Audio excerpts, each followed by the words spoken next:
Hello everyone. I'm so happy to be back with Dying Light. Hello. This is a new channel. I closed down my old one, but this is a new channel. Anyone that was subscribed to my old channel obviously can recognize the voice. Hello, I am so happy to have this game. This is going to be the top 10 tips to survive Dying Light. Now, let's jump straight into this. I'm going to get this video up and going, and I'm going to be posting as many videos as I possibly can. Right now, at this moment, I can't give you an exact number of how many videos I'll be able to get going right this moment, but I'll be able to get a lot.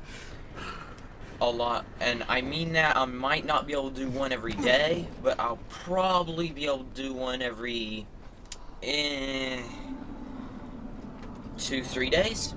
Let's just say that. So let's get on into this. The first tip you always need, and you always have to do this, just keep moving. Never stop moving. If you mess up like I just did there and you don't make it to the van, just find another way to where you're going. It might not be as fast, but there's no point in redoing it where it gives something time to catch up to you. Now, just agility and free running will get you wherever you need to go. And this brings us into tip number 2. You're going to be needing supplies, food, stuff to craft weapons, stuff to upgrade weapons. Now, you need to loot and search to do this. Now, one of the best ways to loot and search that I found is use what you have, your survivor sense. What you saw it right there. It pulses out like a beacon, and anything you can interact with or pick up or search will be picked up on that beacon, and will have a square and 2 little triangles moving around it. As you can see here, every time it pulses out, you can see the square. See, it went away since I searched that. Now, let's move on to tip number 3. Now, tip number 3 is great because you can use it for everything. I've used it so many times. It's very simple.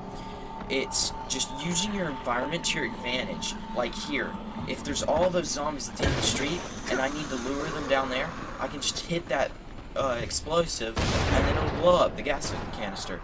Now there's barely any zombies down at this side of the street. I can live in peace. Now, this tip is very, very cool. This is tip number 4. If I was to just jump off this building, I would probably take like 40 damage, usually. Well, if you jump onto a vehicle, it won't hurt you at all. Actually, you'll get points for it, so it's very good. Next, when you hear him warning you about the safe house, the most important thing you can do is train yourself to go straight in your inventory and switch out the things you use in the day for the things you use at night. Now, if you're new to the game, I suggest just going to a safe house at night. But if you're just gonna be outside, get the right materials. Next, this will be number 6. Always use zip lines.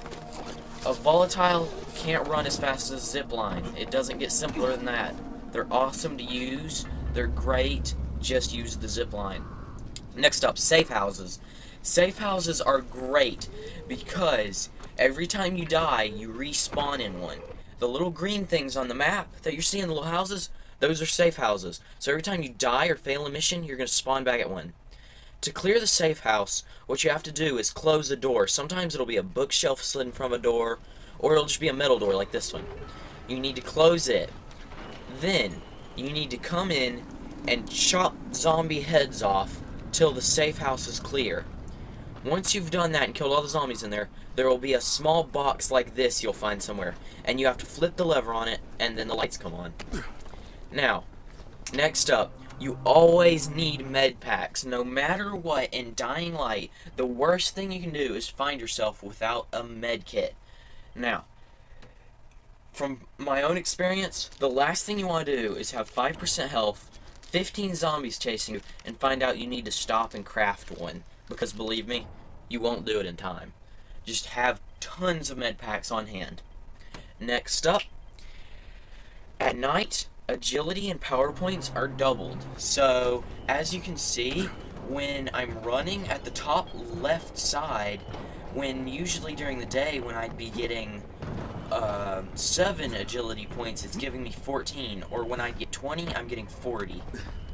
It is just great. I love being out at night. It's good to be out at night, but there's also disadvantages, like I'll show you right here. This is a bolter.